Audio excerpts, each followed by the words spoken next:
¿Ustedes tienen perro o gato? ¿Sabían que desde febrero de este año es obligatorio que castren a esas mascotas?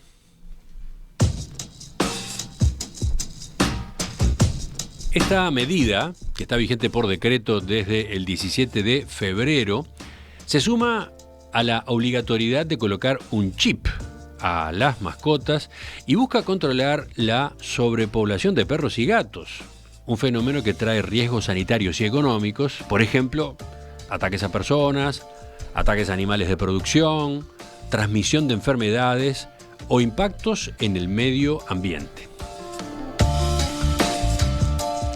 En marzo, el Poder Ejecutivo emitió otro decreto, complementario del anterior, que crea el Programa Nacional de Albergues, una medida que busca mejorar las condiciones de estos refugios a donde van a parar perros sin dueño que después son adoptados. ¿Qué efectos pueden tener estas dos resoluciones? ¿Por qué se optó por el camino de la castración obligatoria, que puede ser antipático para personas que eligen tener ese tipo de animales en sus casas? Una medida que incluso es objetada por algunos especialistas de la veterinaria. Bueno, de esto es que vamos a conocer en los próximos minutos en entrevista con Fernanda Maldonado, abogada, directora general del Ministerio de Ganadería, Agricultura y Pesca. Doctora Maldonado, buen día, gracias por acompañarnos. Hola, buenos días, ¿cómo están? Muy bien, muy bien. Veamos en primer lugar el punto de partida. Yo decía, Uruguay tiene sobrepoblación de gatos y perros. ¿Puede dar algunos números a propósito de la magnitud de este problema?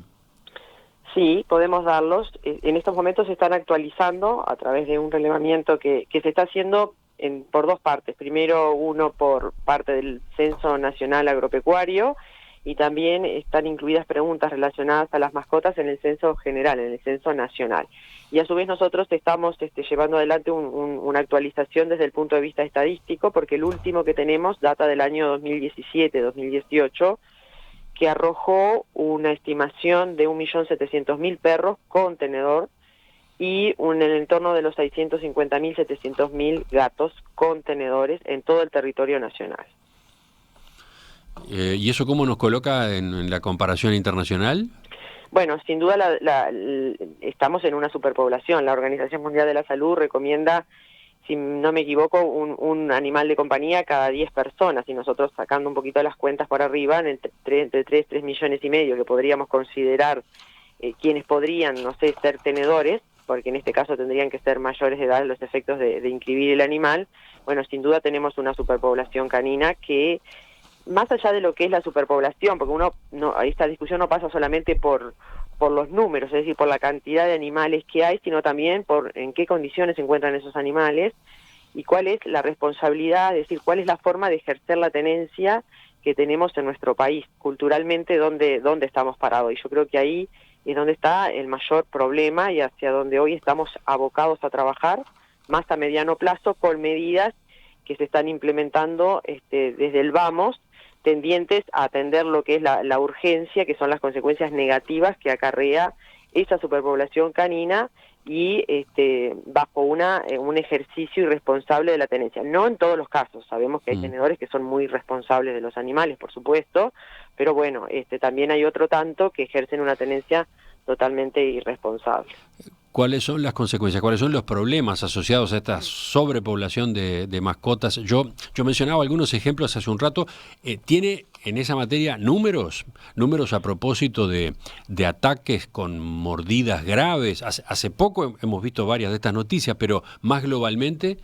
Sí, podemos hablar de daños al medio ambiente, que obviamente esos son muy difíciles de cuantificar, ¿no? El tema de la basura, todo lo que ocasionan los perros en la vía pública. Sabemos bien qué es lo que pasa con la presencia de los animales en las plazas, muchas veces en las puertas de los supermercados, los hospitales, los centros educativos, que sobre eso el Instituto de Bienestar Animal, que es quien rige, quien asesoró al Poder Ejecutivo en esta política que surge desde el Parlamento, ¿no? Lo que hacen estos decretos a los que usted hacía referencia es reglamentar algunos artículos de la ley de urgente consideración. Retomando la pregunta, cuantificaciones hay en algunos temas, por ejemplo el tema de las mordidas, hemos podido cuantificar, porque tampoco es un tema que se llevara estadísticamente, al comenzar a abordarse recién ahora, estadísticamente es complejo poder determinar. En el caso de las mordidas, estamos aproximadamente en unas 3.000, 3.500 mordidas, de las cuales muchas, más de la mitad son graves, sobre todo a niños, y dañan lo que es, podríamos decir, de la cintura hacia arriba, ¿no? El tema de los brazos, la cara, son las mordidas más graves. La mayoría proviene de animales que están dentro de lo que es el núcleo familiar o, por ejemplo, del vecindario, de un vecino o de un amigo. Tenemos que comenzar a cuantificar, porque allí nos hemos encontrado con dificultades en los relevamientos que se hacen muchas veces en la utilización de los seguros, por ejemplo, cuando son ocasionados accidentes por animales de compañía presentes en la vía pública. Y bueno, como te decía antes también, que es más complejo ya el tema de el medio ambiente. Relacionado a zoonosis, allí la competencia es de la Comisión Honoraria de Zoonosis, pero también se está comenzando a trabajar en esto, más allá de lo que es y todo el trabajo que se viene haciendo con respecto a la leishmaniasis, pero ahora se va a trabajar en conjunto con el Instituto de Bienestar Animal para hacer también un diagnóstico y control de otras zoonosis que se había dejado relegado ya, y bueno, hay que comenzar a actuar sobre eso y a prestar un poquito más atención en lo que es el famoso, o sea, digo famoso porque antes todos estábamos acostumbrados, por ejemplo, a hablar del tema alquistidático, el tema del combate, de las buenas prácticas en todo ese sentido. Son temas sobre los cuales no se puede dejar las riendas en el piso. Estamos hablando acá de temas de sanidad animal y por supuesto de salud pública, ¿no? Y bueno, ¿cómo vamos a abordar esto? Después está el capítulo de las agresiones y ataques a animales de la producción, ¿no? Exactamente, también allí el Ministerio del Interior lleva adelante las estadísticas, es a través del cual ingresa las denuncias generalmente, la ventanilla de entradas del Ministerio del Interior, un relevamiento de la cantidad de animales de producción que son atacados, sobre todo las majadas, las ovejas. Es más, ha sido identificado por este sector una limitante importante el tema del ataque de perros, que dentro de las denuncias que se nos presentan, mayormente tienen muchas veces tenedores, ¿no? Y ahí volvemos al concepto de lo que es la tenencia responsable de animales, porque muchas veces se detecta después de la investigación que se hace que son de los vecinos o de pueblos aledaños, de pequeñas poblaciones aledañas o cercanas a los establecimientos donde esto se produce. En febrero, el 17 de febrero, se firmó el decreto que estableció la obligatoriedad de que todos los perros y los gatos sean esterilizados. Y al mismo tiempo se creó el Programa Nacional de Control Reproductivo, a cargo del Instituto Nacional de Bienestar Animal. ¿Qué objetivos tiene ese programa en concreto? Ese programa, primer objetivo es detener un poco el crecimiento y después, obviamente, controlar el crecimiento de la población canina. Digamos que esta obligatoriedad de las castraciones y la identificación de los animales, en el caso de la castración, no de la identificación, tiene algunas excepciones, ¿no? Como por ejemplo si se quieren inscribir como prestadores de servicio en el caso de tener los animales con algún fin reproductivo, o querer, por ejemplo, una primera instancia de muchas personas que tienen animales de raza o que para el trabajo y demás, y dada la genética que vienen desarrollando y demás, su intención es sacar alguna cría o dos, por decirlo de alguna forma, bueno, en ese caso se tienen que inscribir como prestadores de servicio, y también en el caso de que los animales no estén aptos para ser castrados, por un tema también de bienestar animal o salud, y en ese caso con un certificado del veterinario se presentan y bueno, se les da la excepción. En el caso del registro no hay excepciones, acá lo que se pretende es identificar a todos los animales de compañía. Y bueno, primero también saber cuántos animales hay, en qué situación están, quiénes son los tenedores de lo mismo, y ahí a medida de que esa información vaya subiendo a lo que es el RENAC, el registro de animales de compañía, también ir implementando otro tipo de políticas quizás ya más específicas. Este es un tema que ya se está abordando a través de convenios con todos los gobiernos departamentales, ya hemos superado los 100.000 animales identificados, y bueno, también se están sumando otras instituciones a lo que es esta castración masiva que se está llevando adelante por parte del Instituto de Bienestar Animal, con jornadas de castraciones, aclaremos, gratuitas para bueno todo aquel que se quiera acercar. Ahí ya está respondiendo una de las preguntas que desde temprano quedó clara en la inquietud de los oyentes. ¿Cómo se hace la castración? ¿Quién paga la castración? Bueno, pero volveremos con más detalles enseguida. Falta saber lo básico, porque ese es el motivo quizás de mayor discusión entre los oyentes que mandaron mensajes. ¿Por qué se opta por este camino de la castración obligatoria? ¿Por qué una política tan drástica? Bueno, estamos hablando de una política pública con varios objetivos, entre ellos que algo que son muy importantes, que es un tema sanitario, como lo hablábamos recién, ¿no? Desde un punto de vista de lo que es la salud animal y lo que es la salud humana. Y también hoy tenemos un problema bastante complejo en lo social, en lo cultural, y el tema de la castración voluntaria hace muchísimo más lento este proceso, ¿no? Nosotros necesitamos, ante una problemática tan grave como tenemos hoy, que es denunciada por la sociedad, ¿no?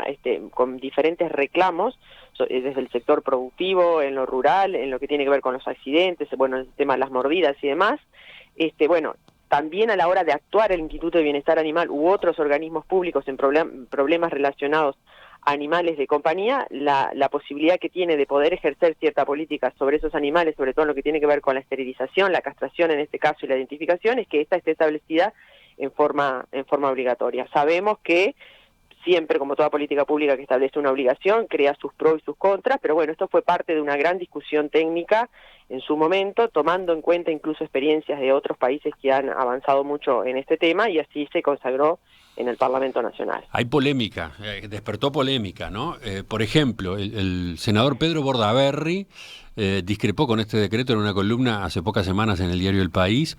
Allí, después de recordar a varias mascotas que él tuvo a lo largo de su vida y de asegurar que los perros dejan huellas en el corazón, agregó esto, leo: no entiendo el decreto del gobierno que nos obliga a castrar nuestros perros. Dicen que es por las jaurías que andan en campaña matando animales. Si ese es el motivo, debieran castrar a esos y no a los que viven con nosotros en nuestros hogares. Esto aparece en varios de los mensajes de oyentes también. ¿Qué responde? Sí, creo que el objetivo no es ese, no es acá el objetivo de toda esta política pública no nace exclusivamente, sí es uno de los motivos, en las jaurías que andan atacando animales de producción en el sector agropecuario. Esto es una política que va mucho más allá de eso. Hoy tenemos un tema de superpoblación, como lo venimos diciendo, y de consecuencias en toda la sociedad, no solamente en el sector productivo. Y sabemos también que hay tenedores responsables, que bueno, quizás les cae mal esta obligación, a algunos irresponsables también, pero como digo, es una medida que llegamos a esto dada la realidad que hoy tenemos y la gran problemática en el tema de superpoblación canina. Nosotros tenemos que tomar medidas en ese sentido lo antes posible, tratar de llevarlas adelante como se está tratando de hacer, porque si no el problema va a continuar e incluso va a crecer, ¿no? Sabemos todo la capacidad de reproducción de estos animales es muy grande y cada vez se va a complicar más el dar un parate, por lo menos una señal de detenimiento en el crecimiento de los mismos. Voy a una segunda frase de Pedro Bordaberry en aquella columna. Como siempre, regulamos y establecemos obligaciones para los que cumplen con las normas. Es más fácil de controlar. Eso sí, no solucionamos el problema y las jaurías y zorros siguen depredando. ¿Qué responde a esa observación? Bueno, acá yo creo que el enfoque, siempre terminamos discutiendo, o muchas veces terminamos discutiendo castraciones sí, castraciones no. Y yo reitero que el problema acá es tenencia responsable o tenencia irresponsable. Ahí es el tema. Esta es una de las medidas tendientes a dar un parate al crecimiento de la población canina. Pero si nosotros, más allá de las castraciones, de la identificación, del Programa Nacional de Albergues, de las intervenciones directas que pueda hacer el Instituto de Bienestar Animal, etcétera, etcétera, más allá de todas las gestiones que pueda hacer el Gobierno Nacional en este sentido, si no trabajamos profundamente en cambiar lo que es la tenencia responsable, la tenencia de animales hacia una tenencia responsable, trabajo que no es solamente del gobierno, a través de, obviamente, de centros de educación, de campañas públicas, etcétera, sino de la sociedad en su conjunto, vamos a seguir con esto sobre la mesa, claro, ¿no? Como yo ahí, digo, acá ese es el punto, ahí está justamente una parte de la discusión, porque supongamos que se logra bajar de manera significativa la sobrepoblación, lo que hoy es sobrepoblación, supongamos. Por la vía de la castración se logra eso, pero si no hay tenencia responsable estamos en la misma, ¿no? Exactamente, por eso es un tema muy abarcativo y que hay que hacerlo en forma interdisciplinaria. Pero ¿no? la pregunta es ¿por qué entonces, por qué tanta importancia a la castración masiva? Y bueno, porque justamente una de las consecuencias que hoy tenemos muy graves sobre la mesa es la superpoblación. Por eso hay que comenzar a castrar. Otro tema que sabemos que no es compartido por la población, porque aparte estas medidas tienen que tener un amplísimo consenso social, ¿no? Nosotros en ese estudio que se hizo, en ese relevamiento que yo hacía referencia hace unos instantes, hablando del 2017-2018, más casi el 90% de la población comparte la medida de las castraciones gratuitas masivas realizadas por el gobierno nacional. No así, en otra de las preguntas que se realizó, por ejemplo, el tema de la eutanasia, ¿no?, de los animales. Entonces, al poner determinadas medidas que se pueden llevar adelante por parte del gobierno, por parte de las autoridades, los efectos de detener y después de comenzar a controlar la población canina, bueno, una de las bases que tiene que haber en esto es la mayor cantidad de consenso posible en ese sentido. Esta fue la herramienta que se puso sobre la mesa. Uh-huh. Aparte de opiniones como esta que yo citaba de una figura pública conocida, de un ex dirigente político, también ha habido objeciones planteadas desde la academia, digamos, ¿no? Ejemplo, el doctor Sebastián Fernández Barrios, veterinario y vicepresidente de la Sociedad Uruguaya de Veterinarios Especialistas en Pequeños Animales, publicó una columna en La Diaria en la que aseguró que con este decreto el Estado se está metiendo en una relación de carácter privado y afectivo. Le leo este párrafo.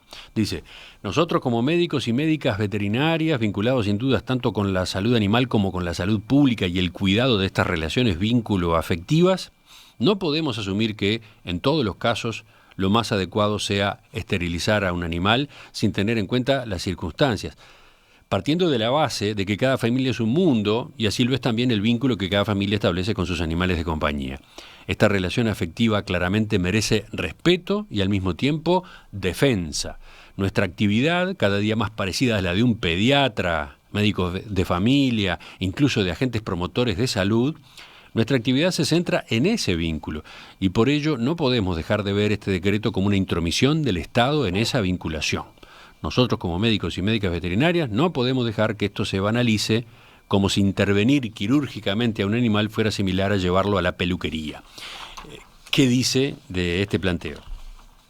Sí, yo no voy a realizar muchos comentarios sobre eso, no leí la columna, no leí la nota para tener los detalles, pero sí decir que la Sociedad de Medicina Veterinaria, es decir, la profesión veterinaria está representada en el Consejo Directivo del Instituto de Bienestar Animal, y además esta política se ha basado sobre amplios documentos también presentados por la Academia de Medicina Veterinaria, por la Academia de Medicina, por la Sociedad de Medicina Veterinaria, por la Facultad de Veterinaria, etcétera, etcétera. Y si hablamos de políticas que, según lo que yo entiendo de las palabras, ¿no?, de este profesional, de ejemplos de intromisión del Estado en la vida privada de las personas, y entrecomillo esto para que no se malentienda, sobran los ejemplos. Es decir, el Estado, en base al interés general, al interés público, tiene la potestad de reglamentar sobre la libertad, los derechos de las personas, ¿no? Entonces, en ese sentido me parece que sobrarían los ejemplos, y no solamente hablando de las relaciones entre personas y animales, sino también en las relaciones entre personas. Bueno, y le menciono un segundo argumento para cerrar esta parte de la entrevista, que también manejaba el doctor Fernández Barrios en esa nota. Decía, este decreto asemeja de esta forma el tramitar un seguro obligatorio automotor a una intervención quirúrgica. La esterilización es una cirugía de realización frecuente, pero eso no significa que no tenga riesgos. En primer lugar, es una cirugía que requiere anestesia general, con la necesaria evaluación previa del medio interno del paciente que será intervenido, la necesaria valoración de su estado de salud o enfermedad antes de disponer de un procedimiento anestésico. Por otro lado, además de la anestesia, el acto quirúrgico en sí mismo no puede ser realizado por cualquier veterinario. Claramente requiere que se trate de un médico veterinario o médica veterinaria con el suficiente entrenamiento para la intervención. Este decreto maneja esta obligatoriedad con el concepto de un trámite, cuando claramente este tipo de intervenciones no lo son. Le pregunto también por esta otra objeción, ¿no? Sí, yo creo que ahí comparto, es decir, no es una intervención que se tiene que hacer por médicos veterinarios, así se establece en la legislación vigente y bajo las normas de bienestar animal, considerando todo esto que se menciona, y es así justamente, y es más, el Instituto de Bienestar Animal controla estas cuestiones y están establecidas en todos los convenios, más allá de lo que se diga verbalmente, está establecida en todos los convenios que se realizan con todas las instituciones que van a colaborar o que están hoy participando activamente de esta campaña de castraciones masivas. O sea, que usted dice que lo que está previsto es tener cuidado de... Claro, es decir, todo lo que usted me menciona, ¿no? Que tener la inspección del animal, ver si está apto para la castración, que se realiza bajo anestesia total y demás. Por eso justamente una de las excepciones para la castración es el estado en el que el animal se encuentra. Si el animal no está apto para ser castrado, se realiza la constancia correspondiente por el médico veterinario, se inscribe el animal y se establecen observaciones que ese animal está exceptuado de ser castrado y se detallan allí cuáles son las causas por las cuales se otorga esa excepción. El mismo decreto establece esta posibilidad. Como se imaginará, doctora Maldonado, el tema apasiona entre los oyentes, ¿no? Es de esos casos, de esos asuntos que precipita una cantidad enorme de mensajes, preguntas, comentarios, a favor y en contra, mire que está muy repartida la cosa, pero sin duda interesa. Hay acá un asunto sensible. Le propongo que enseguida, después de la pausa, lo retomemos, pero ya para verlo a propósito de la práctica, ¿no? ¿Cómo va a ocurrir esto? De qué manera estaba desarrollándose ya esta castración, quién asume los costos, quién controla, cómo controla, de qué manera se va a controlar y qué tipo de sanciones, multas eventualmente va a haber. Desde mediados de febrero de este año es obligatorio castrar a perros y gatos, una medida que busca controlar la sobrepoblación de estos animales, un fenómeno que a su vez trae riesgos sanitarios y económicos. ¿Sí? Por ejemplo, ataques a personas, en particular a niños, ataques a animales de producción, ovinos, bovinos, transmisión de enfermedades, impactos en el medio ambiente. A ese decreto de febrero se agregó en marzo otro del Poder Ejecutivo que crea el Programa Nacional de Albergues para mejorar las condiciones de estos refugios a donde van a parar perros sin dueño que luego son adoptados. ¿Cómo funciona este set de medidas al que se suma el chipeado también obligatorio? ¿Por qué se optó por el camino de la castración obligatoria, que tiene amigos y enemigos, que tiene detractores y quienes la consideran positiva? Bueno, estamos conversando esta mañana con la doctora Fernanda Maldonado, directora general del Ministerio de Ganadería, Agricultura y Pesca.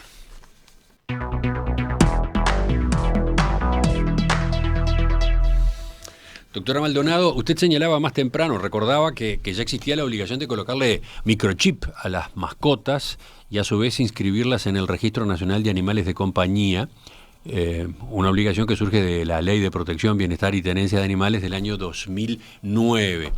Preguntan algunos oyentes, ¿qué pasó con eso? ¿No anduvo? ¿No ha tenido impacto? ¿No ha sido efectivo y por eso se va ahora a la castración? No, creo que son cosas diferentes, ¿no? Es decir, el tema de la identificación, primero que ahora se está destinando en el entorno de los 4 millones de dólares a esta política, ¿no? Esta administración, más allá de todos los diagnósticos que pueden surgir sobre el problema, más allá de todos los estudios, relevamientos y demás, se tomaron en su momento la decisión de ser muy activos en esta política pública y comenzar su ejecución. Por eso el tema de la designación de recursos provenientes desde rentas generales, es decir, con el tema de las fuentes de financiamiento y también desde el Banco Mundial. Esta fue una política que se planteó en su momento, sobre todo el tema de la identificación al Banco Mundial dentro de los programas que lleva adelante el Ministerio de Ganadería y fue aceptado por esto y hoy estamos recibiendo financiamiento desde el Banco Mundial. El tema de la identificación hoy está teniendo resultados justamente por eso, porque se están designando recursos y se está llevando adelante una política activa de identificar los animales en las jornadas de castración en forma gratuita para la población, sobre todo para aquellas zonas donde se está notando la mayor cantidad de problemas, que pueden ser las ciudades pequeñas del interior o las periferias de las ciudades más grandes, que es donde hay por lo general mayor cantidad de animales, sobre todo animales en la vía pública, y se dan estos problemas que hoy hacíamos referencia. Entonces yo creo que también pasa por un tema de designación de recursos y, sin duda, un trabajo muy fuerte en la sensibilización de la población de la importancia que esto tiene, ¿no? Es más, este gobierno derogó la tasa patente, ¿no?, que existía vinculada a los animales de compañía, porque había quienes relacionaban de que esto era con un afán recaudatorio o que la intención era unirlo a la tasa patente para así recaudar más por parte del gobierno, y bueno, no es así, se deroga la tasa patente y se genera una nueva tasa que va a ir hacia lo que son las importaciones y la elaboración de raciones para mascotas. Entonces, me parece que en ese sentido sobran los ejemplos de, bueno, de cuál ha sido la actitud frente a este problema. Sin duda son medidas que pueden ir más a mediano y a largo plazo, en algunas existe más urgencia, pero bueno, no es tampoco posible establecer una política que hoy nos permita de un día para el otro lograr resultados en lo que tiene que ver con el número y la tenencia de estos animales. ¿Cuántas mascotas hay chipeadas ya? Estamos en el entorno de las 105.000 mascotas identificadas. Sigo. Vayamos a la castración. ¿Cómo se realiza? O sea, ¿existe la obligatoriedad? ¿Qué tiene que hacer el propietario de un perro, de un gato? Bueno, o sea, el tenedor de animales lo puede hacer con su veterinario de confianza, puede tomar la decisión él de ir a un veterinario, realizar la castración y la identificación, o puede concurrir a cualquiera de las jornadas que se están llevando en todo el territorio nacional por parte de los gobiernos departamentales, y bueno, allí en este momento se lo va a realizar la castración y la identificación en forma gratuita. Y también ahora se están sumando, porque el año pasado se hizo un llamado de expresión de interés a diferentes ONG, a diferentes refugios, para que sean parte de esta política. Entonces ellos también van a llevar adelante jornadas de castraciones en su comunidad, en la zona de influencia. Estas instituciones, estas personas realizan un trabajo con la sociedad muy muy importante, tienen un vínculo muy muy importante con ellos, tienen un conocimiento de la zona donde desarrollan sus actividades, y bueno, también se van a realizar este tipo de jornadas y allí se puede concurrir. Y también otros institutos que se están sumando a esta política, como ser el Instituto Nacional de Colonización, por ejemplo, y otros institutos y ministerios que se están para sumar ahora en los próximos meses, también con una visión más integral, no solamente la jornada de castración e identificación, sino también con la intervención del Ministerio de Salud Pública, específicamente con los delegados de salud departamentales, a los efectos de detectar también en esas jornadas otros problemas que nos han ido surgiendo, que tienen que ver ya con el control de zoonosis y vinculado a lo que es la población, ¿no? Y de detectarse algún problema en este sentido, bueno, dar la intervención a lo que es los servicios de salud correspondientes. Pero a ver, pasando en limpio, si el propietario de una mascota quiere castrarla, más allá de que tiene la posibilidad de ir a un veterinario por la vía particular, ¿cómo se entera de dónde están a disposición los otros mecanismos, los mecanismos gratuitos? Eso cada gobierno departamental lo va publicando en los medios locales, por lo general, o en sus redes, donde se realizan y cuándo las jornadas de castración. También se hace, mayormente, no en todos los casos, porque a veces no llega la información a tiempo del día y hora, se realiza de un día para el otro la comunicación en la página o en las redes del Instituto de Bienestar Animal. Pero sí en los gobiernos departamentales realizan la comunicación en sus redes y también en los medios locales. ¿En el momento de la castración también se produce el chipeado? Exactamente. Bien, después, más preguntas. ¿Se está controlando el precio de la castración en veterinarias privadas? Algunos oyentes señalan que ha aumentado ese precio. Sí, no, nosotros no estamos como gobierno controlando el precio, sí llegamos a un acuerdo, se llegó como un acuerdo por parte del Instituto de Bienestar Animal en cuanto en lo que el Estado abona a los gobiernos departamentales un equivalente a determinada cantidad de dinero por castración e identificación realizada, pero después lo otro es parte de lo que es la Sociedad de Medicina Veterinaria y lo que rige en sus honorarios correspondientes, ¿no? Pero nosotros no estamos interviniendo ahí, es una relación entre privados. Después, ¿hay sanciones para quien no castre a su animal, a su mascota? Sí, hay sanciones establecidas en la ley, en la ley de bienestar animal, esto ya venía desde antes, y sí establece la posibilidad de varios grados de sanciones. En el caso de multas van hasta 500 unidades reajustables. Nosotros lo que estamos haciendo en estos momentos es, cuando se detecta una situación de estas características, es el apercibimiento a estos tenedores, salvo en situaciones graves, el apercibimiento a estos tenedores de realizar la castración y la identificación en un plazo determinado. Y después el instituto, en otra intervención, hace un seguimiento de eso para controlar que esto se efectivice. ¿Y cómo se enteran las autoridades de que en una casa, supongamos, hay un perro que no está castrado? Bueno, en estos momentos en las diferentes intervenciones que se dan, como cualquier otra política o que establece obligaciones que muchas veces se deben de cumplir puertas adentro de los establecimientos o de los domicilios, ¿no? O aleatoriamente se realizan algún tipo de control, o en estos casos nosotros ahora lo que se está haciendo por parte del Instituto de Bienestar Animal es en las intervenciones de las innumerables, o sea, muchísimas denuncias que se reciben. Se están recibiendo en el entorno de las 350 denuncias mensuales al Instituto de Bienestar Animal. Obviamente se atienden en primera instancia las que son más graves, y en todas esas intervenciones que se tienen por parte del Instituto de Bienestar Animal directamente o a través del Ministerio del Interior o del Ministerio de Salud Pública, es decir, de aquellas instituciones que son parte del directorio, en esas intervenciones una de las cuestiones que se controla es la castración y la identificación de esos animales. Perdón, ¿a qué tipo de denuncia se refiere? Bueno, ahí dentro de esas denuncias tenemos muchísimas, desde mordeduras a personas, animales, accidentes de tránsito, presencia de animales en la vía pública, maltrato animal, son innumerables. Algunas incluso no son competencias del Instituto de Bienestar Animal, que en definitiva son hasta problemas de vecindad, ¿no? Que es una de las cosas que hoy no hicimos referencia, pero que bueno, que todo esto termina muchas veces acarreando problemas en lo que es la convivencia social, en lo que es la comunidad, ¿no? Y bien sabemos eso, los problemas que a veces hay entre vecinos o en la cuadra o en el barrio por presencia de animales, algunos que se pueden considerar potencialmente peligrosos y que bueno, no están sus tenedores ejerciendo una tenencia responsable de los mismos. Así que en cada una de esas denuncias, además de actuar con respecto al hecho que se plantea, además se procede a controlar las dos cosas, se procede a controlar castración y chipeado. Así es. Después, hay preguntas también a propósito de casos en los que el propietario de la mascota ya resolvió por sí mismo castrarla, digamos, supongamos un gato que está castrado hace años, ¿cómo se hace para el chipeado? ¿De qué manera se lo realiza? También él puede hacerlo a través de su veterinario, en este caso es solamente la identificación, o concurrir a una de estas jornadas, y ahí, ante la constatación de que ya fue castrado el animal, se procede al chipeado, a la identificación. En el decreto se incluye un capítulo sobre información y educación, en el que se encomienda al Instituto Nacional de Bienestar Animal llevar adelante campañas de información y sensibilización sobre bienestar animal, sobre tenencia responsable, sobre el papel que juega el Programa Nacional de Control Reproductivo. Se promoverá la inclusión de esos contenidos en los programas educativos formales, además. Entonces, mi pregunta es, ¿qué papel van a jugar estas iniciativas con respecto a las inspecciones, con respecto a las sanciones?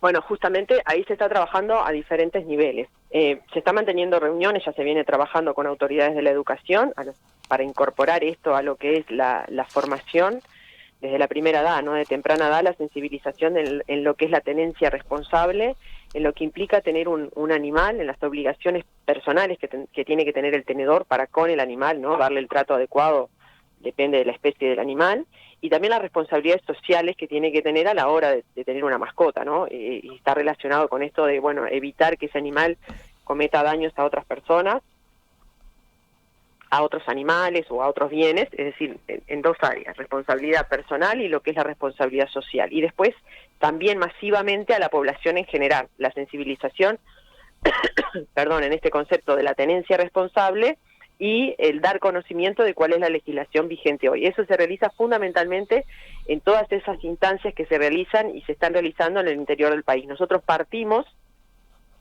con esta política haciendo un plan piloto en el departamento de Florida, en la localidad de Cerro Colorado, donde se validaron todas esta, como puedo decir, como esta forma de actuar cuando se aterriza en territorio, vinculando esto a diferentes autoridades locales, vinculando a la autoridad pública y también involucrando a actores privados, a lo que es las ONG, a lo que es el sector productivo, a lo que son los alcaldes y demás, y bueno, es desde allí donde se enfoca sobre todo esa sensibilización en la población local, lo que se está haciendo, para qué se está haciendo y cuál es la importancia de esta política pública. Y eso es lo que se está replicando hoy en todo el territorio nacional.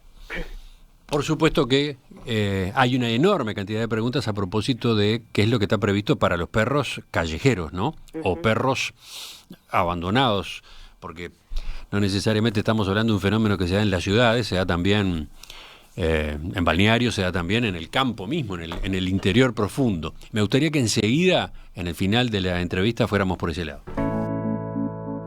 Llegamos a la tercera y última parte de la entrevista esta mañana con la doctora Fernanda Maldonado, abogada, directora general del Ministerio de Ganadería, Agricultura y Pesca. Estamos conociendo los pormenores de estos decretos que han agregado a la obligación de chipeado de las mascotas la castración obligatoria, junto con una política referida a los albergues. Y voy a esto último, justamente, doctora Maldonado, voy al decreto que se aprobó el 24 de marzo y que está muy vinculado con el de febrero, usted me dirá si me equivoco. Voy al artículo 3 de este decreto de marzo, dice: todo animal de compañía que se encuentre en la vía pública podrá ser retirado por el Instituto Nacional de Bienestar Animal. El animal retirado de la vía pública, así como el que sea confiscado por otros motivos, será trasladado a un albergue u otro destino que el Instituto Nacional de Bienestar Animal indique, donde será esterilizado e identificado y permanecerá allí hasta su adopción por un tenedor responsable, la que no se realizará antes de los 10 días desde el ingreso. Acá tenemos otra medida medular, ¿no? Sí, sin duda. Allí se establece la potestad del Instituto de Bienestar Animal de poder retirar estos animales, a los animales que se encuentren en la vía pública. Por ejemplo, muchas veces se recibe una denuncia de que hay presencia de 3, 4, 5 perros en la puerta de un hospital. Estoy mencionando cosas que suceden cotidianamente, ¿no? Y bueno, la posibilidad, la potestad de parte del Instituto de Bienestar Animal de poder retirar estos animales de la vía pública y proceder a su castración, a su identificación y alojarlos en el Programa Nacional de Albergue a la espera de que aparezca un tenedor responsable. En el caso de no aparecer, bueno, después se podrá gestionar la adopción. Sí. Dice podrá, el Instituto Nacional de Bienestar Animal podrá. Sí, dice podrá. ¿Qué implica ese detalle ahí? Sí, yo creo que, a ver, es más que deberá. Usted, bueno, ¿por qué no dice deberá? Dice exacto, podrá.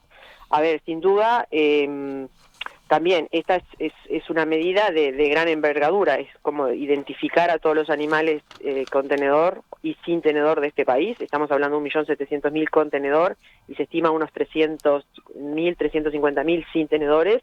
Y en el caso del instituto, dadas las capacidades que hoy tiene en lo humano y en lo material, y a su vez esto de podrá retirar también depende de la capacidad de alojamiento de esos animales. Hoy existe una red a nivel nacional de ONGs, de refugios y demás que están en manos de privados y así se espera que continúe. Lo que sí se establece con este decreto es lograr en esos refugios, en esas ONG, en esos establecimientos, estándares mínimos de bienestar animal. Y aquel que desee, y cumpliendo esos requisitos, pasa a ser parte de lo que es el Programa Nacional de Albergues, y en ese Programa Nacional de Albergue ir alojando estos animales que, ya sea por algunas incautaciones o porque están en la vía pública, se alojen en ese programa. Vamos por partes, porque el decreto habla por un lado de refugios y por otro de albergues. Expliquemos cuál es la diferencia. Claro, sí, o sea, se habla de refugios y albergues. Albergues es a los efectos de establecer ese Programa Nacional de Albergues, esa red de albergues, que son aquellos que van a cumplir esos requisitos que el propio decreto establece en lo que tiene que ver con inscripción, habilitación, si son personas físicas, si son personas jurídicas, y después cumplir los estándares mínimos en lo que es la infraestructura y el manejo de ese local, el tema de los veterinarios responsables, los espacios de cuarentenas correspondientes, los espacios para alojar los animales, en lo que tiene que ver con el suministro del agua, de la sombra, es decir, pasa por diferentes requisitos para lograr esos estándares mínimos de lo que es el bienestar animal. Y después los refugios, algo un poco más, perdón, si se quiere, transitorio, porque existen allí también el tema de lo que es la acogida de animales por tiempos o periodos de tiempo más breves, ¿no? Todo esto depende de lo que se dé en cada situación puntual, de la acogida de animales, si se necesita más a largo plazo o muchas veces se hace por periodos de tiempo muy cortos y bueno, también dar la oportunidad de que eso suceda. Este sin duda es un tema muy complejo, ¿no?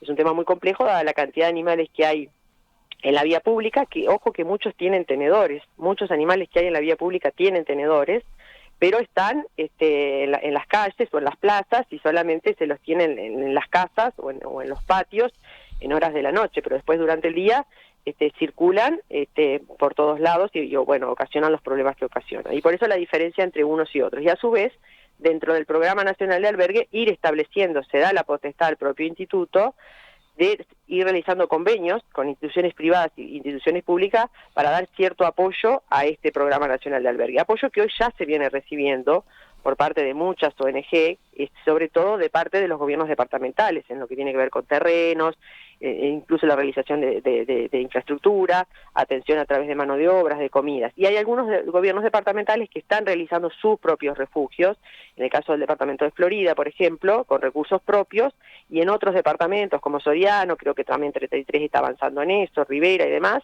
ya aprobándose en las juntas departamentales correspondientes la realización, es decir, la suma a sus propios refugios, a tener sus propios refugios y sumarlos a estos, a ese Programa Nacional de Albergue. Pero los albergues privados, digamos, que pasen a formar parte del Programa Nacional, ¿tendrán de parte del Estado un apoyo económico? ¿Tendrán financiamiento?